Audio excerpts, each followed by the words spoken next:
Lain ladang, lain belalang. Ungkapan lama ini bukan hanya pepatah tentang perbedaan adat, tetapi juga cerminan dari keragaman dunia belalang yang menakjubkan. Serangga herbivora ini hidup di hampir semua bentang alam, dari sawah tropis hingga padang rumput kering, dengan lebih dari 11.000 spesies yang masing-masing memiliki warna, ukuran, dan kebiasaan yang unik. Ungkapan lain ladang, lain belalang seolah mengingatkan kita bahwa seperti beragamnya adat setiap ladang, belalang pun menampilkan keanekaragaman luar biasa di setiap habitat yang mereka huni.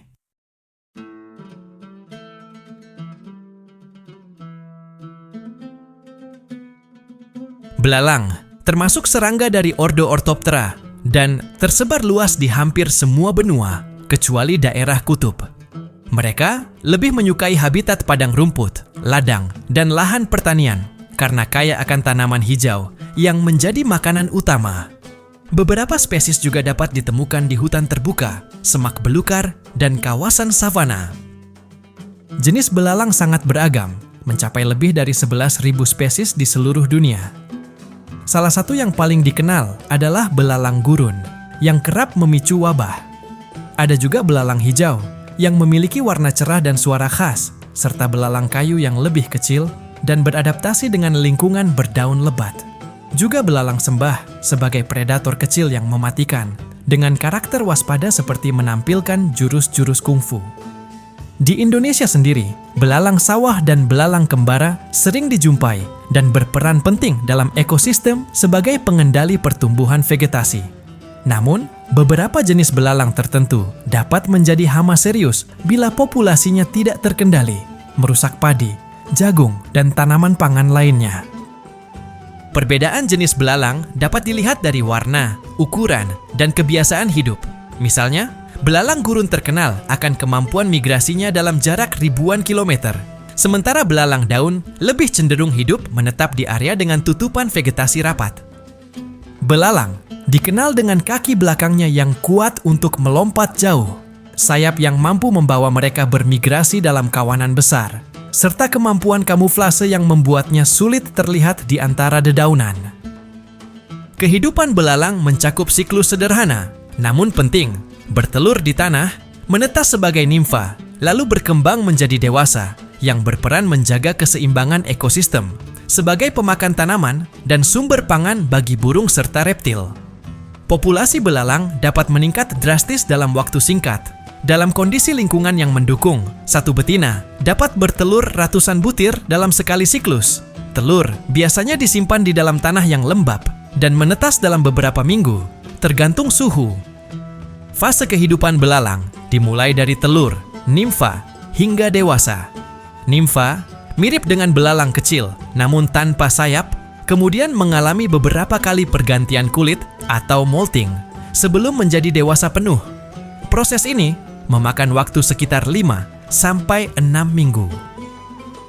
Belalang memiliki kemampuan adaptasi yang luar biasa.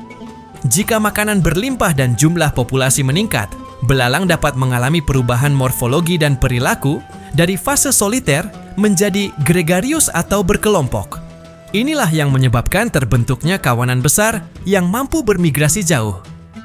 Ketika populasi melonjak dan menjadi kawanan, daya rusak belalang sangat besar.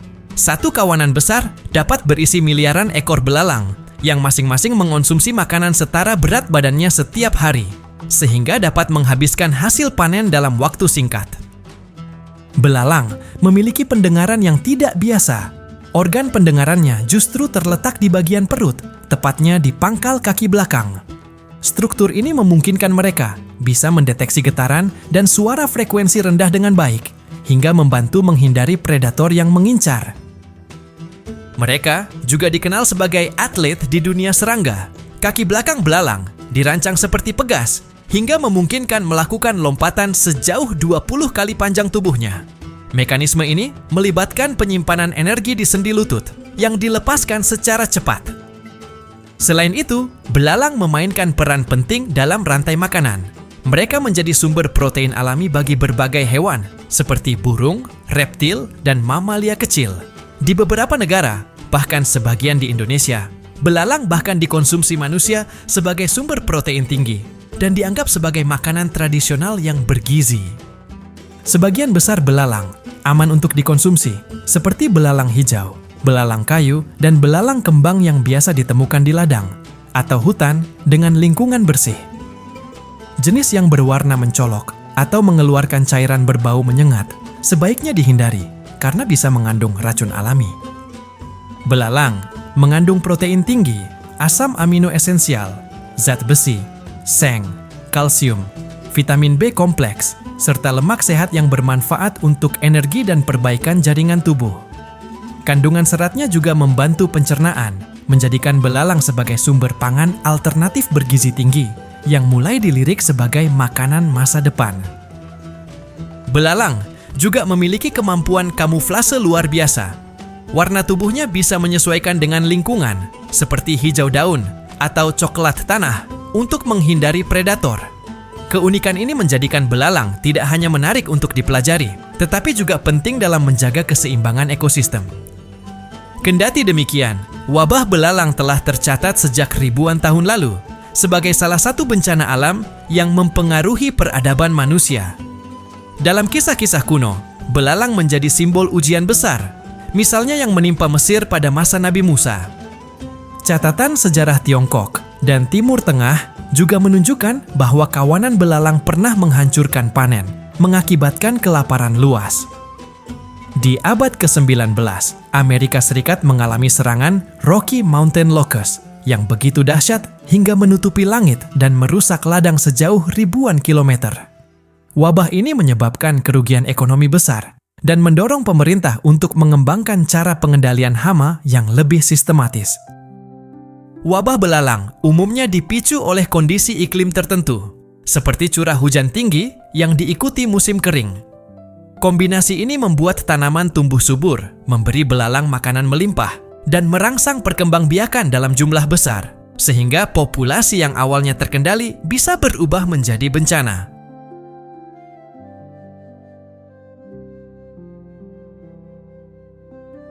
Dalam literatur pengobatan klasik, belalang liar ternyata memiliki khasiat yang menarik.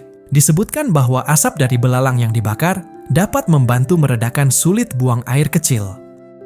Ibnu Sina, tokoh kedokteran terkenal dari abad pertengahan, menulis bahwa jika seseorang mengambil 12 ekor belalang, membuang kepala dan ujung-ujungnya, lalu merebusnya bersama sedikit daun al-as atau daun murad kering, ramuan tersebut dapat bermanfaat bagi penderita penyakit ascites atau penimbunan cairan dalam perut.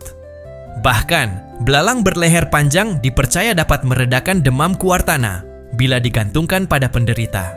Sementara itu, bagian dalam telur belalang yang dioleskan pada kulit diyakini mampu mengatasi flek hitam. Selain khasiat pengobatan, belalang juga memiliki simbolisme mendalam dalam tafsir mimpi.